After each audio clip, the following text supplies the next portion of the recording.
स्वागत है आप सभी भाइयों बहनों का सुपर एग्जाम अड्डा पे। मैं राजीव। उत्तर प्रदेश पुलिस का एग्जाम 30 दिन बचा हुआ है। आज 17 तारीख है, अगले 18 तारीख को तुम्हारा एग्जाम शुरू हो जाएगा। और जितने लोग एग्जाम की तैयारी कर रहे हैं उनको सबको मैं रोज एक मैसेज देता हूं, बेटा सिर्फ एक काम करना। 30 दिन बचा है। 30 दिन में कसम खा लो खड़े होके कि सर डेली 100 रीजनिंग के क्वेश्चन प्रैक्टिस करूंगा। मैं फलाने पुत्र फलाने राम की दिशा में हाथ करके 22 तारीख को शपथ उठा लो कि रोज 100 क्वेश्चन रीजनिंग का और 100 क्वेश्चन हिंदी का प्रैक्टिस करूंगा।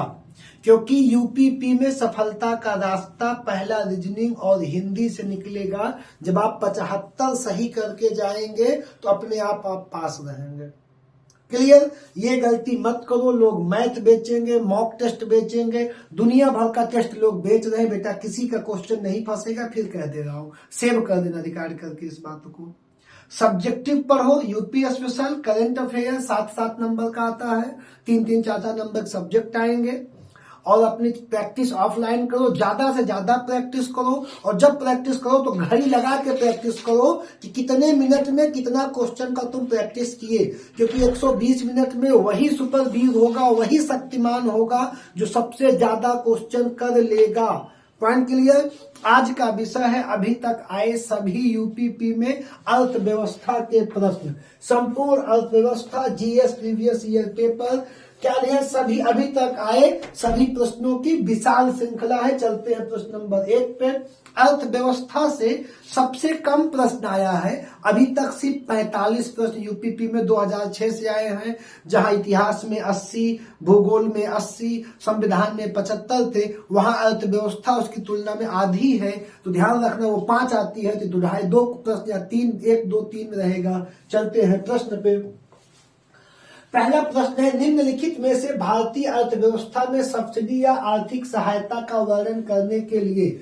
निम्नलिखित में से पहला प्रश्न है बेटा, निम्नलिखित में से भारतीय अर्थव्यवस्था में सब्सिडी या आर्थिक सहायता का वर्णन करने के लिए कौन सा विकल्प सही है। सब्सिडी, तुम किसी से लोन लेते हो, सरकार तुमको कोई योजना पे लोन देती है तो कहती है कुछ % पैसा माफ है, कहती है ना। क्या है ये? सब्सिडी है कि भैया 25% सब्सिडी है, 75% जमा करना है।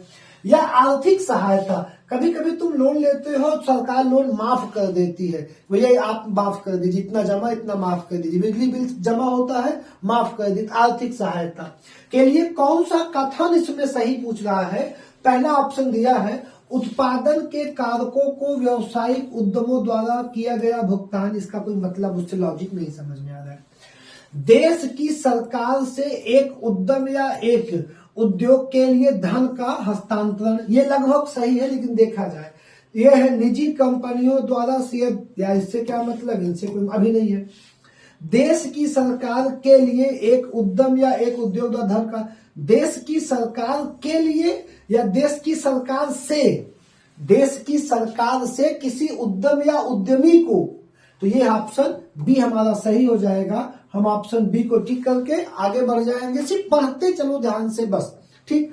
अगला प्रश्न देखो, भारत में स्वतंत्रता के बाद कितनी बार नोटबंदी हुई है। अभी जैसे हम तुमसे कहेंगे तुम्हें लगेगा सर एक बार नरेंद्र मोदी ने की थी, नहीं, 2 बार नोटबंदी हुई है। कितनी बार नोटबंदी हुई है? 2 बार नोटबंदी हुई है। और यहाँ पे जो सेकेंड नोटबंदी, उसकी डेट देख लेना, कभी पूछ सकता है। वैसे करंट का भी क्वेश्चन नहीं है, उसकी डेट पूछेगा, लेकिन बेटा पूछ सकता है, एक बार देख लेना। और जिसके तहत बाद में 2000 की नोट आई थी, 500 की नोट आई थी, 500 की नोट पहले भी थी, 1000 की नोट बंद हुई, 2000 की नोट आई, 2000 को बंद कर दिया गया। तो 2000 की नोट पे कौन सा चित्र है और इसकी साइज पूछा है क्वेश्चन में। 500 की नोट पे कौन सा चित्र है और इसकी साइज। 500 के बाद 100, 200 की नोट पे कौन सा चित्र है, इसकी साइज। 100 की नोट पे कौन सा चित्र है, इसकी साइज। 50 की नोट पे वर्तमान में कौन सा चित्र है, इसकी साइज। 20 का नोट, ये लगभग से समान साइज की नोट है, 10 को छोड़ के ये थोड़ी बड़ी, ये सब 2000 थोड़ी साइज उसकी दूसरी थी। और 10 की नोट पे किसका चित्र है, ये आप देख लीजिएगा। क्योंकि 1-2 बार प्रश्न आते हैं, कोई नहीं पढ़ाएगा, तुम बोलोगे सही नहीं पढ़ाएगा। एक बात यहाँ हो, देख के आगे बढ़ो, ठीक। महिला और बाल विकास मंत्रालय के अनुसार निम्नलिखित में से कौन सा विकल्प महिला सशक्तिकरण कार्यक्रमों का हिस्सा बनाने वाली योजनाओं के संदर्भ में गलत है? महिला सशक्तिकरण कार्यक्रमों का हिस्सा बनाने वाली योजनाओं के संदर्भ में गलत है बोल रहा है। पहला दिया है बेटी बचाओ बेटी पढ़ाओ, क्या दिया है? तो ये भैया महिला संबंधित है, सही है। आयुष्मान भारत योजना, ये क्या महिला संबंधित है? ये तो सबसे संबंधित हो जाएगी महिला पुरुष। महिला ई हार्ट, स्वधार डिग्री, तो बेटा ये तीनों महिला सशक्तिकरण संबंधित है, लेकिन ये योजना सबसे है महिला और पुरुष आयुष्मान भारत योजना। तो यहाँ पे बी वाला क्या करोगे? टिक कर दोगे।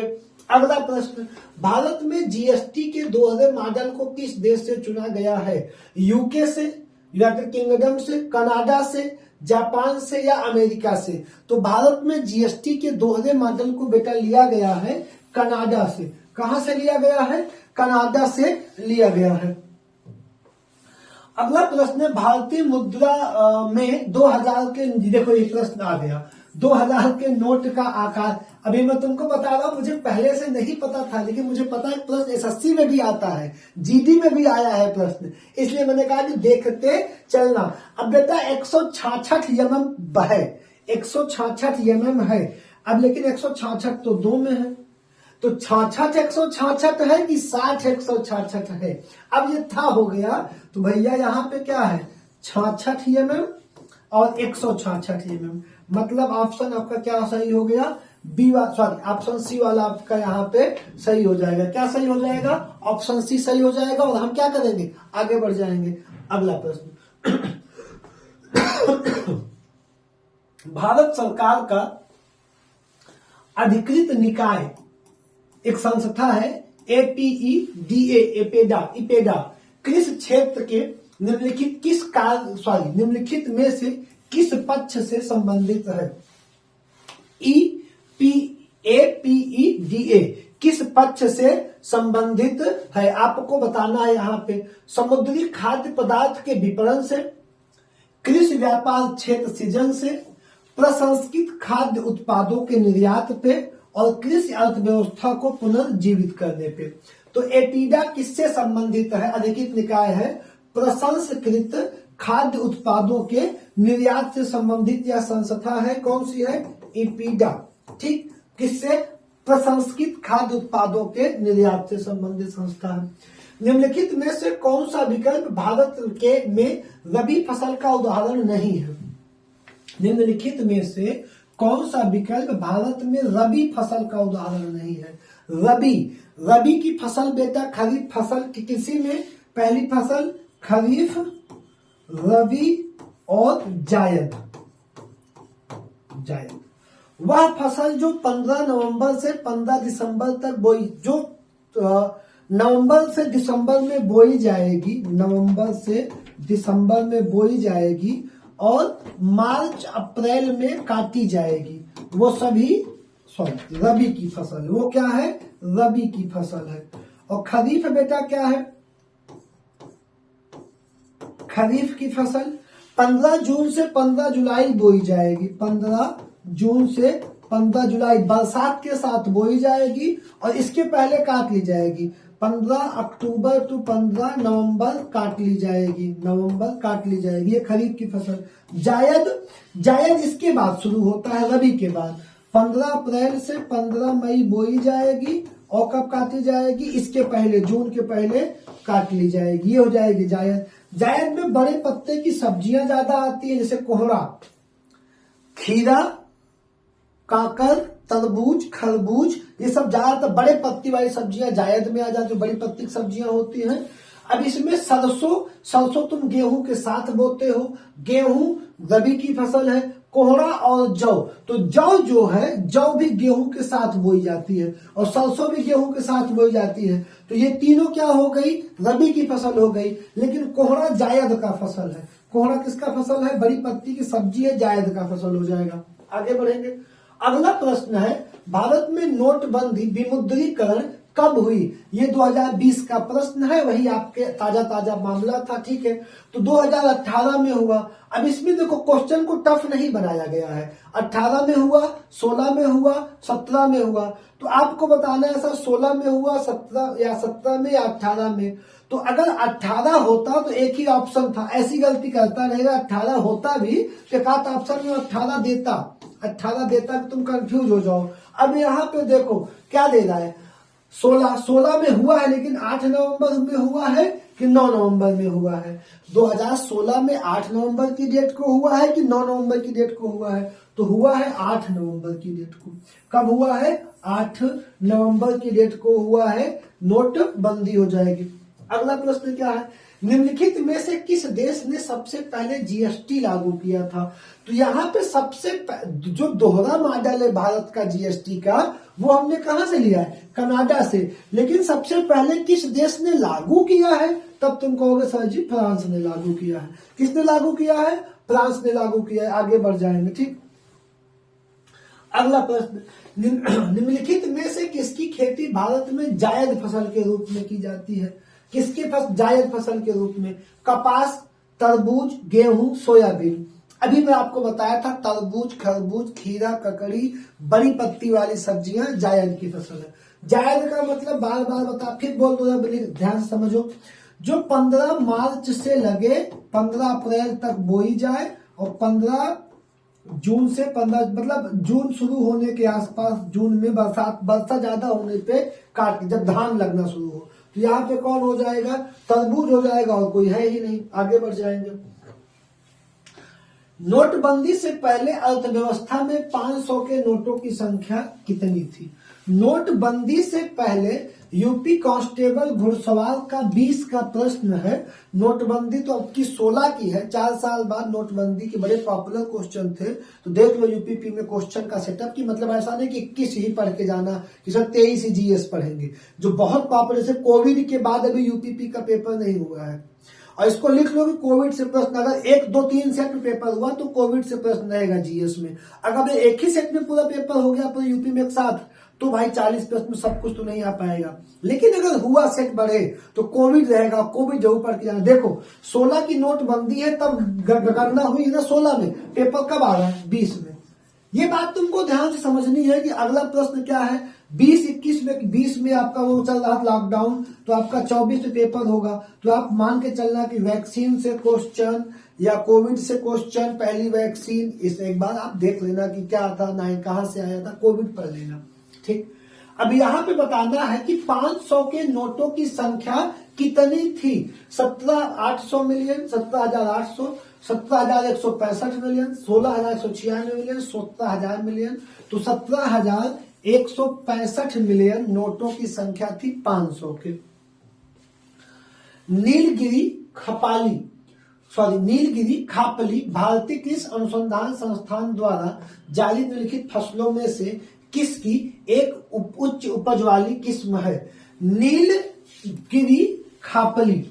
अब नीलगिरी खापली बेटा जो काम कर क्या कह रहा है कि भारतीय कृषि अनुसंधान संस्थान द्वारा निम्नलिखित फसलों में कौन सी ऐसी फसल है जिसके उच्च उपज वाली किस्म है। तो उसकी फसलों में काम किया, चावल में, चाय में। अब ज्यादातर बच्चे नीलगिरी में जाएंगे चाय, ज्यादातर बच्चे चाय पे टिक करेंगे, लेकिन आपका ऑप्शन क्या हो जाएगा यहाँ पे, गेहूं। आपका ऑप्शन क्या हो जाएगा यहाँ पे, गेहूं हो जाएगा, ठीक। हम किसको टिक कर देंगे, गेहूं को टिक करके आगे बढ़ जाएंगे। अब आपको यहाँ पे हम ये दिखा दें कि कौन कौन सी प्रजातियां हैं, कौन कौन सी प्रजाति से। नीलगिरी खपाली किसकी प्रजाति हमारी हो जाएगी, नीलगिरी खपाली जो है हमारी प्रजाति किसकी हो जाएगी, गेहूं की। आपको इस पर चाय टिक नहीं करना है। अब जैसे जब हम आगे बढ़ेंगे तो देखो HW1098 यह गेहूं की प्रजाति है, नीलगिरी खपाली।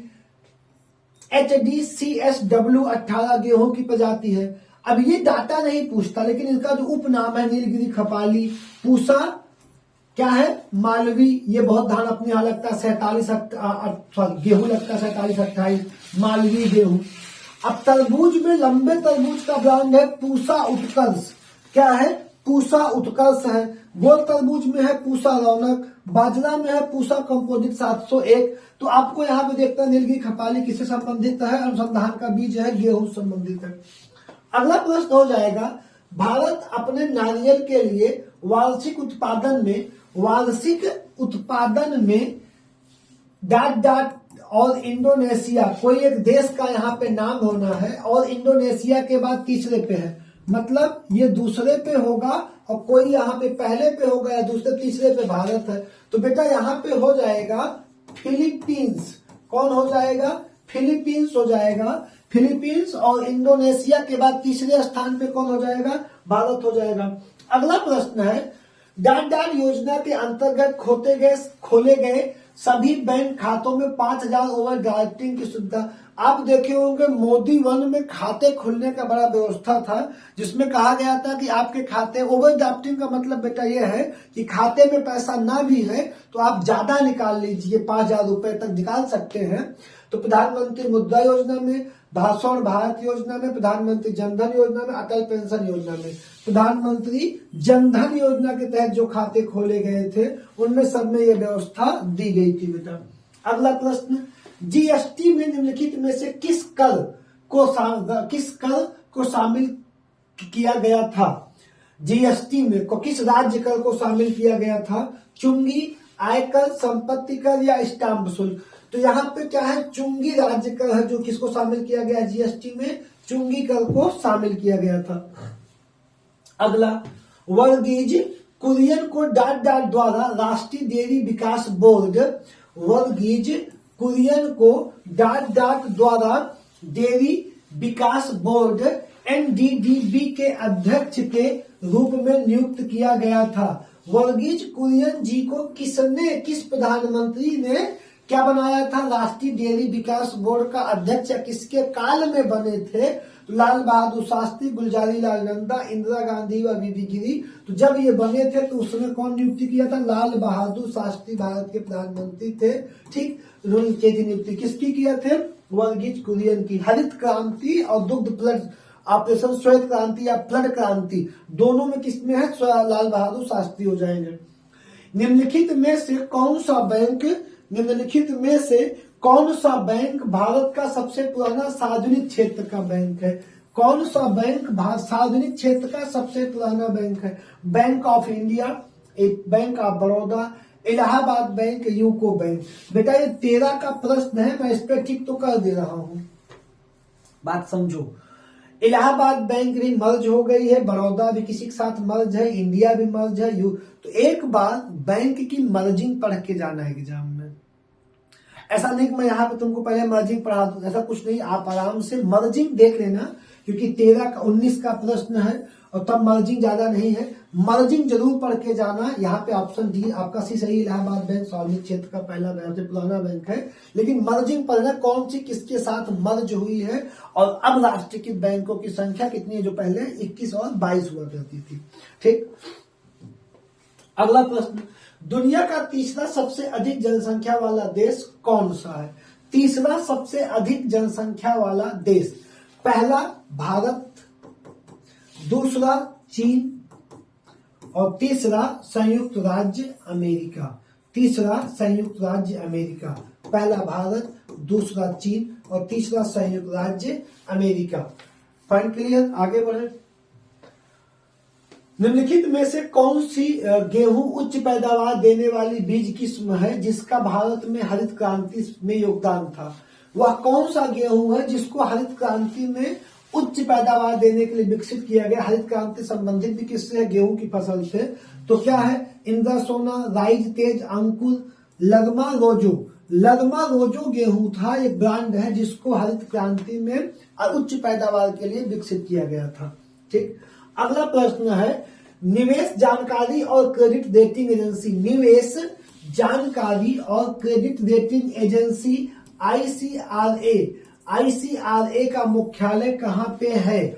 निवेश जानकारी और क्रेडिट रेटिंग एजेंसी का ऑफिस कहां पे है? मुंबई में, बेंगलुरु में, चेन्नई में या गुरुग्राम में? तो आपका ऑप्शन हो जाएगा गुरुग्राम में। कहां हो जाएगा? गुरुग्राम में।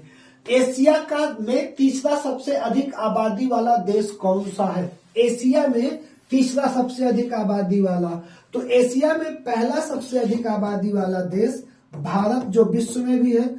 दूसरा सबसे अधिक आबादी वाला देश चीन, जो कि विश्व में भी दूसरा स्थान रखता है। यही बात अगर ये विश्व के सातों महाद्वीप में करता तो तीसरे स्थान पे तुम्हारे सामने कौन था? तीसरे स्थान पे था संयुक्त राज्य अमेरिका। लेकिन जब सिर्फ एशिया महाद्वीप की बात करेगा तो यहाँ पे आ जाएगा इंडोनेशिया। इंडोनेशिया हो जाएगा द्वीपों का देश, ठीक है। इंडोनेशिया तीसरा देश हो जाएगा। अगला प्रश्न, पूर्ण रूप से जीएसटी की सिफारिश डॉट डॉट द्वारा की गई थी। जीएसटी लगाने की सिफारिश पूर्ण रूप से किस समिति द्वारा की गई थी? राजा चेलैया समिति द्वारा, विजय केलकर टास्क फोर्स द्वारा, जीएसटी परिषद द्वारा या मनमोहन सिंह आयोग द्वारा? तो विजय केलकर समिति ने भैया सबसे पहले जीएसटी लगाने की सिफारिश की थी। किसने की थी? विजय केलकर ने। दक्षिण अफ्रीका में निम्न में से कौन सा देश सबसे अधिक आबादी वाला है?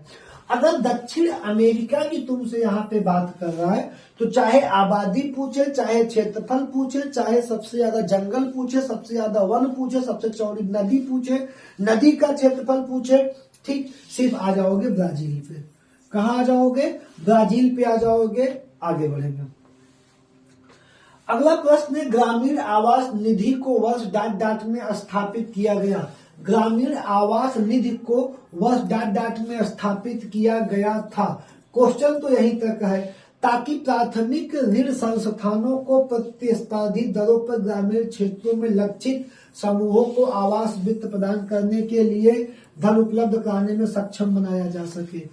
मेन प्रश्न है कि ग्रामीण आवासीय निधि जो है उसको कब स्थापित किया गया था? 8-9 में, 16-17 में, 14-15 में, 3-4 में? ये बेटा कांग्रेस की सरकार में था, 8-9 में स्थापित किया गया था, ठीक। क्या हो जाएगा? 8 और 9। अगला प्रश्न है, केंद्रीय जीएसटी, देखो नया 18 का प्रश्न है, जीएसटी 17 का मामला था। बहुत ज्यादा प्रश्न जीएसटी से 18 के पेपर में आया है, तो 20 देख लेना। 20 में क्या था? 24 का मामला है, 20 में हुआ तुम्हारा कोविड का पूरा गेम, 20-21 चला जाएगा, उसको जरूर देख लेना।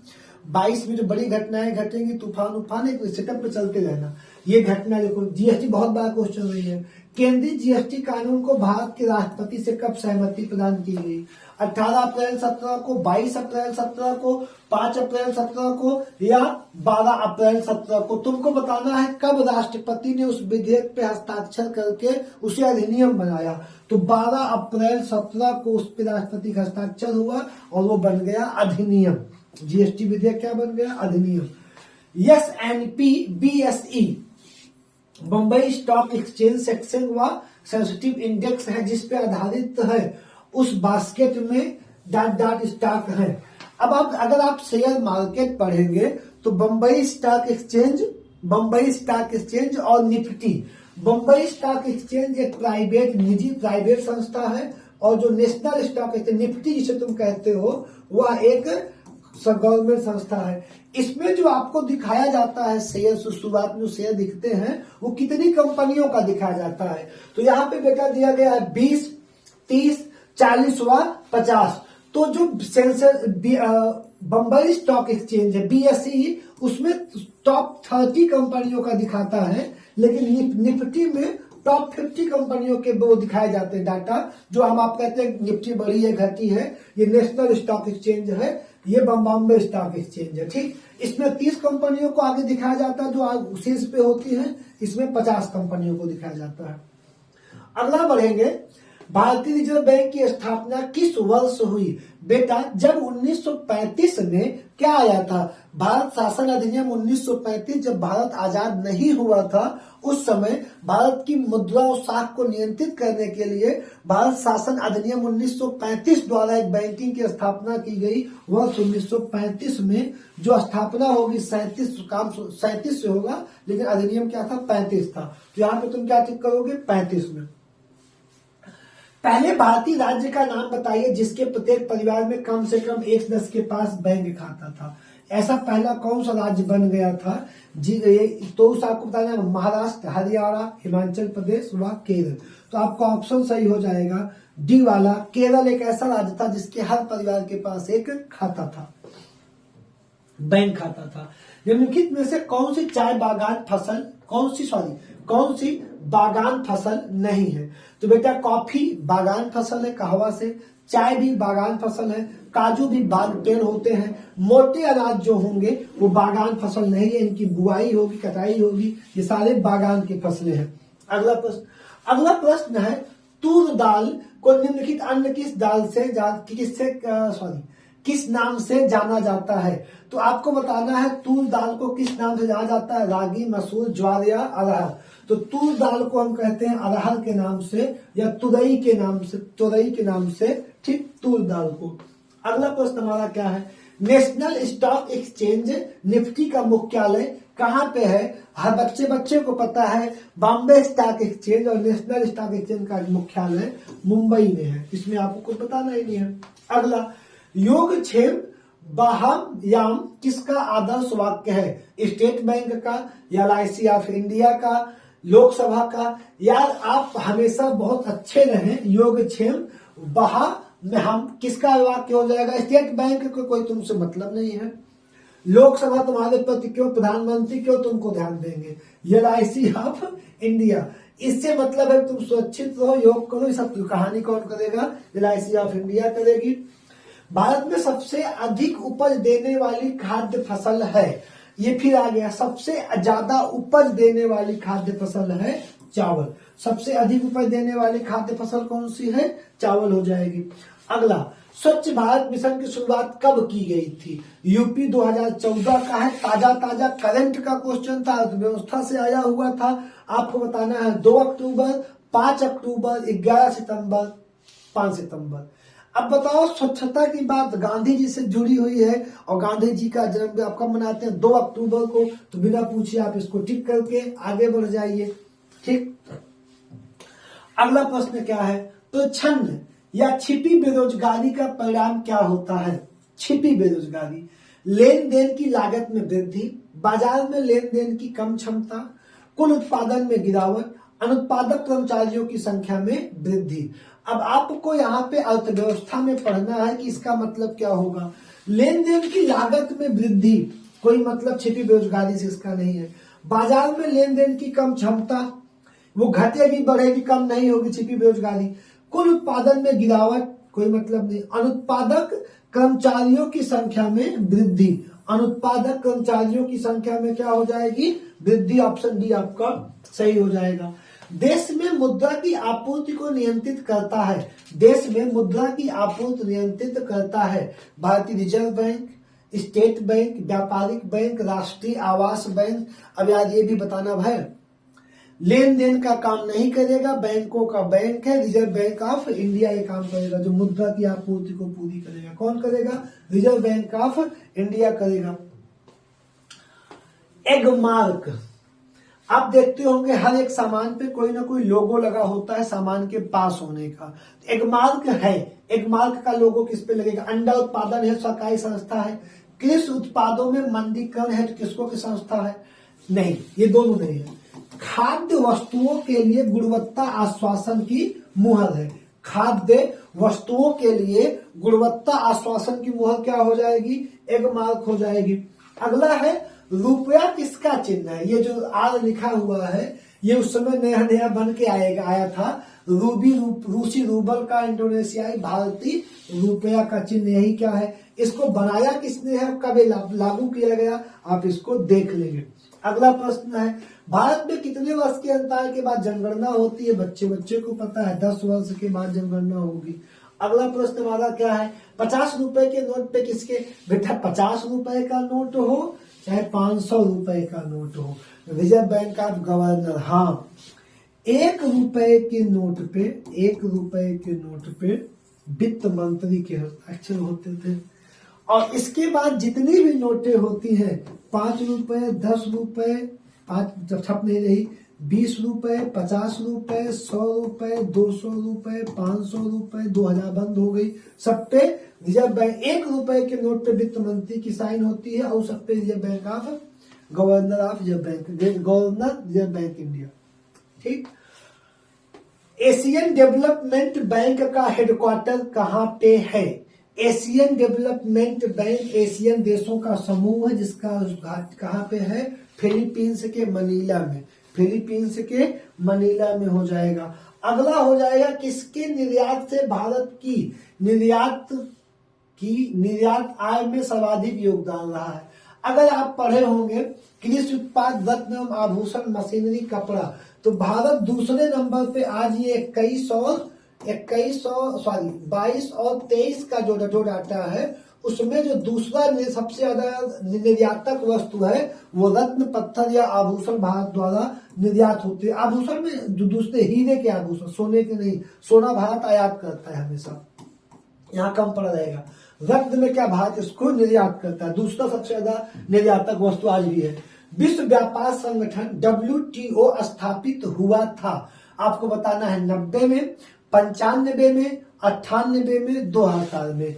WTO की स्थापना हुई है वर्ष 2000 में। इसका मुख्यालय कहाँ है? कमेंट करके बता दो WTO का मुख्यालय कहाँ है। अगला प्रश्न है हमारा, सुमेलित कीजिए। यूपीपी का प्रश्न है। सोयाबीन, मध्य प्रदेश, कपास एक ग्रुप, दूसरे ग्रुप में आपको सुमेलित करना है। और जैसे बेटा देखो यहाँ पे सोया मिर्च सबसे ज्यादा कहाँ पैदा होती है? MP में। कपास सबसे ज्यादा कहाँ पैदा होगी भैया? पश्चिम बंगाल, केरल। पश्चिम बंगाल में झूठ होगा, केरल में काली मिर्च, ये हो जाएगा। ऑप्शन सी आपका क्या होगा? सही हो जाएगा। बेटा इसी के साथ ये क्लास समाप्त हुई। अर्थव्यवस्था में 2005 से लेके अभी तक जितने प्रश्न आए हुए थे सारे समाप्त हो गए। आप लोग लगे रहिए, मेहनत करते रहिए, शेयर, सब्सक्राइब, लाइक। हम लोग बहुत बड़े इंस्टीट्यूट मालिक नहीं है लेकिन संघर्ष करते हैं। आप कोशिश करते हैं बेहतर से बेहतर और अच्छा सुझाव आपको दें, इसलिए संघर्ष करते रहिए। एक दिन वर्दी जरूर आएगी। धन्यवाद।